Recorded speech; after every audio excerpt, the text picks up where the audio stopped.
Esse vídeo aqui é para você que quer sair do zero e ir para o 1 com o System Design, né? Nele eu vou falar um pouco sobre tecnologias que a gente utiliza para, por exemplo, escalar um sistema. Muitas dessas tecnologias você vai conseguir utilizar em diferentes tipos de situações que você for resolver aí, né? Seja para um teste que você tiver processo seletivo ou até mesmo, né, para um sistema que você está desenhando desde o início.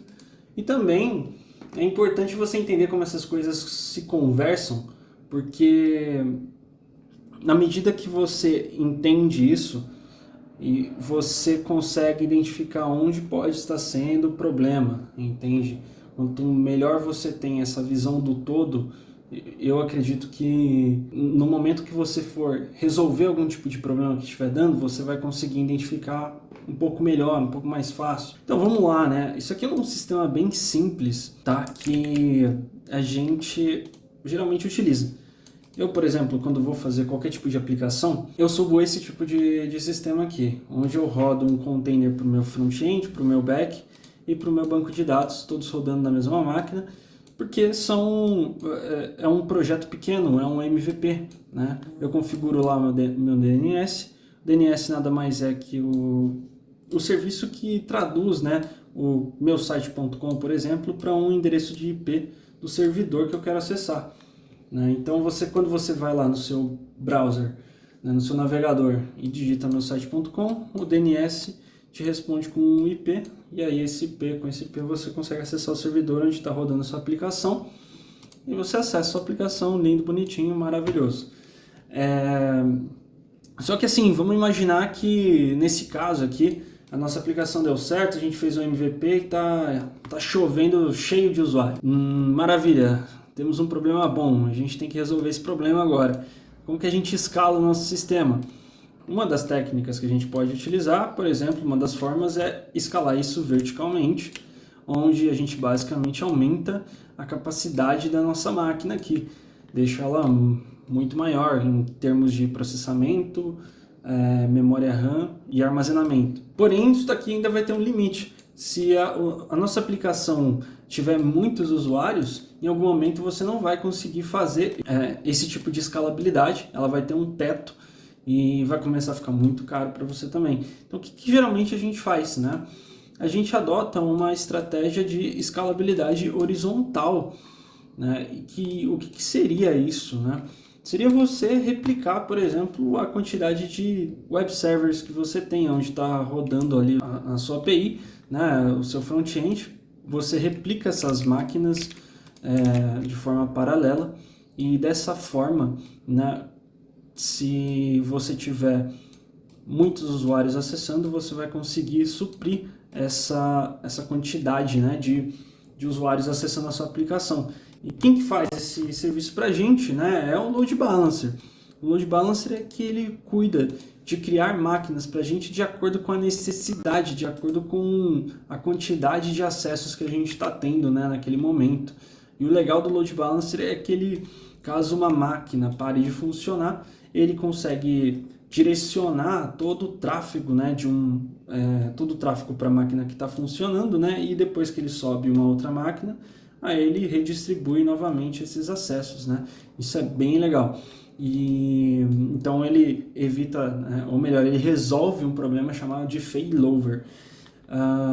Só que, né, imagina só que o load balance multiplicou as nossas máquinas aqui e a gente não colocou esses bancos de dados, né, em máquinas separadas. O que vai acontecer? Vai acontecer que esses bancos de dados vão ser replicados, né? E aí a gente não vai conseguir ter consistência de dados. Imagina só um usuário se cadastrando, ele vai salvar aqui, e aí imagina só quando não tiver mais essa quantidade, né, necessária para essa máquina aqui, o load balancer derruba essa máquina e aí acabou com o nosso banco de dados.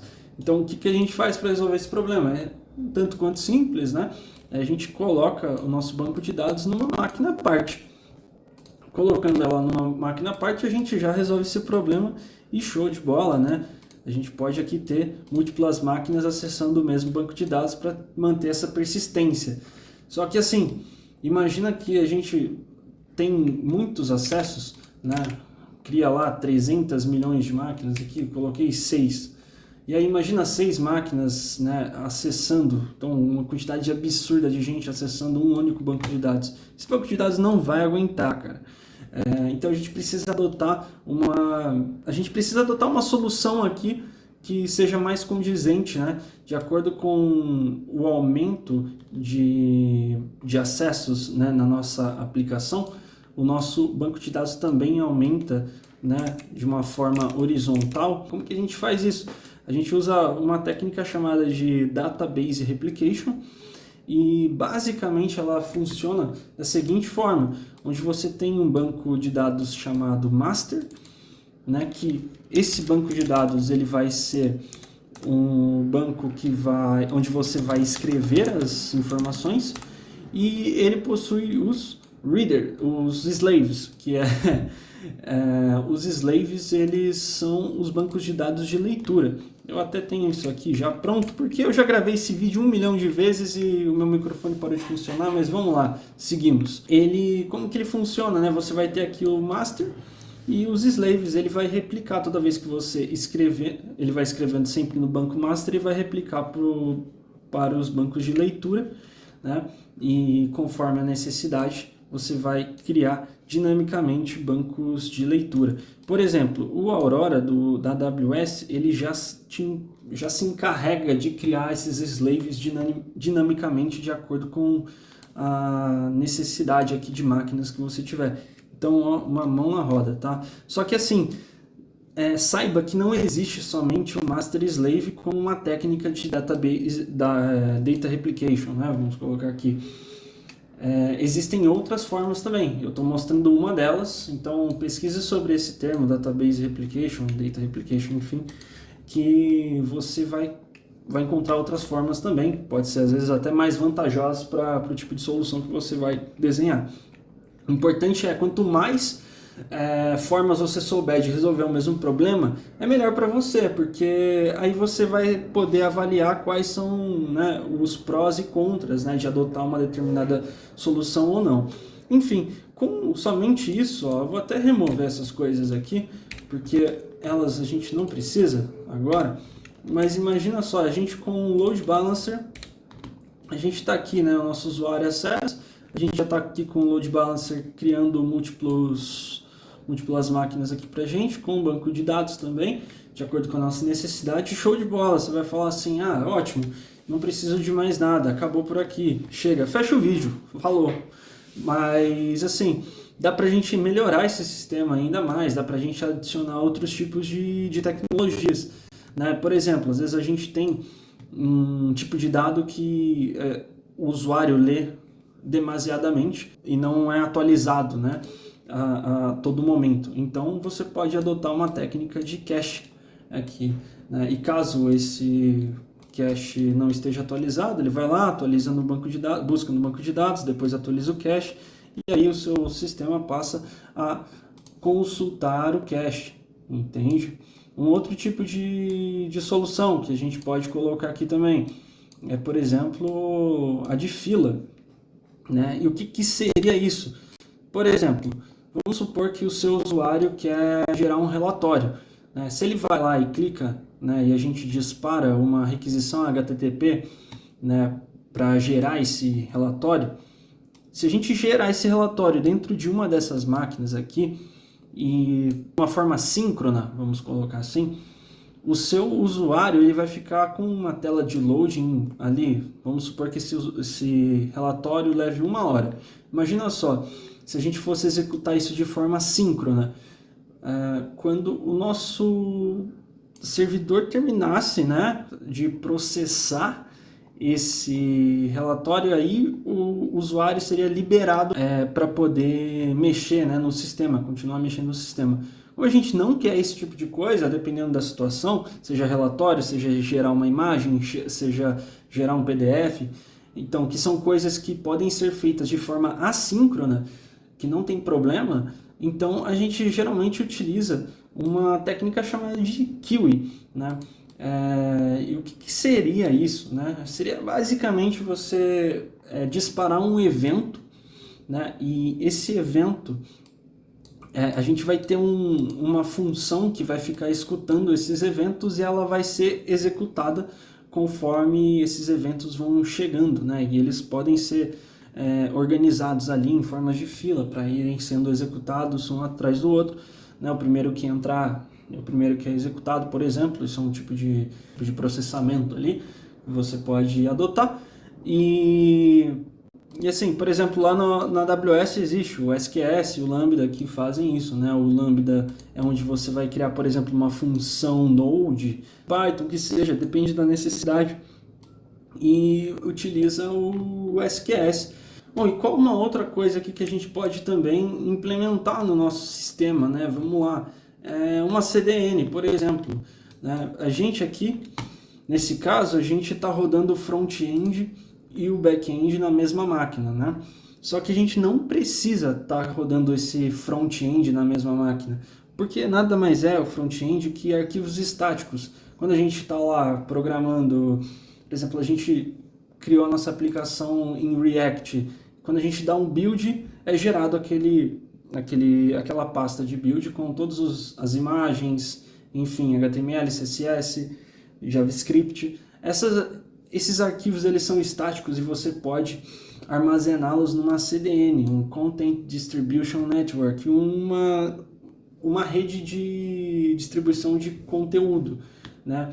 Ela é propriamente para isso, para você disponibilizar arquivos estáticos em qualquer localização. Então, além de você diminuir o acesso direto no seu servidor aqui, você também aumenta a disponibilidade do seu sistema em diferentes países. Você reduz a latência, por exemplo, se o servidor estivesse rodando nos Estados Unidos e o front-end estivesse rodando dentro dessa máquina aqui também, você teria alguns problemas de latência por conta disso, até carregar o front-end ali do usuário, né? É claro que depende do caso, mas aqui geralmente, se você não for rodar, se for continuar com o front-end aqui mesmo, mas quer rodar imagens, vídeos, enfim, você pode utilizar o CDN também. Você usa lá o S3 da AWS ou, né, eu estou dando o nome S3 para você saber, por exemplo, existem outros além do S3? Sim, claro que existe. Então você consegue pesquisar a partir desse quais são os concorrentes serviço S3 da AWS. Aí você vai lá e procura, por exemplo, o CloudFront. Existe também. Por exemplo, existe o Cloudflare, que é uma outra CDN. Além das vantagens, né, essas vantagens, seja disponibilidade em diferentes localizações e utilização de menos recursos da sua máquina aqui, também muitos dos CDNs eles já possuem uma camada de proteção contra ataque DDoS, por exemplo, né? Isso daqui já te auxilia muito, né? Então você já vai ter uma camada de proteção ali já implementada pelo seu próprio provedor aqui de CDN do seu serviço. Beleza? Uma outra coisa aqui que eu vou falar rapidamente é sobre Shared Storage, que a gente geralmente utiliza um NoSQL para esse tipo de abordagem, e nada mais é que você salvar a autenticação dos usuários, vamos dizer assim. Você pode salvar a autenticação ali dos usuários dentro do seu banco de dados NoSQL. E dessa forma você acaba criando uma arquitetura stateless. Mas pesquisa um pouco mais sobre isso daqui. Eu estou tentando passar de uma forma mais crua e mais direta possível, tá? Mas isso aqui é legal. Você também reduz o uso aqui do seu banco de dados. Você também, existem algumas vantagens aqui, por exemplo, né, nesse sentido de adotar esse tipo de solução, mas não vem ao caso agora. E outras coisas que são extremamente importantes também, né, são logs, métricas, automações e monitoramento. Não tem como abordar todas elas aqui nesse tema, mas vou fazer um próximo vídeo falando especificamente sobre essas coisas. Acho que vale. E dessa forma aqui a gente já tem eu sei que foi meio rápido, mas é mais para você ter um overview geral, sair do 0 e para o 1. Acredito que isso daqui já seja um grande ponto de partida aí para você. Entendendo como essas coisas funcionam e como elas se conectam, A maior parte dos sistemas designs que você vai fazer, eles vão utilizar, por exemplo, load balancer, eles vão provavelmente utilizar, você pode sempre adotar esse tipo de abordagem para réplica de database, um cache também, queue é super importante, CDN, enfim, são coisas muito básicas que vão aparecer na maior parte das vezes quando você for resolver um problema de system design, né? Ou até mesmo quando você for tentar entender um sistema, né, que já está arquitetado, já está funcionando, você conseguir ter essa visão do todo dela vai te ajudar muito, né? Enfim, eu espero que esse vídeo tenha te ajudado. Mas comenta aí pra mim se ficou confuso, se não ficou, ou o que você quer que eu fale, se você sente que esqueceu de alguma coisa, eu queria te ouvir, né? Seja você uma pessoa que está saindo do 0 indo para 1, ou uma pessoa que já está no 1 e quer ir para o 2 e achou que faltou alguma coisa nesse vídeo. Fala aí e a gente vai melhorando dessa forma. Obrigado, gente.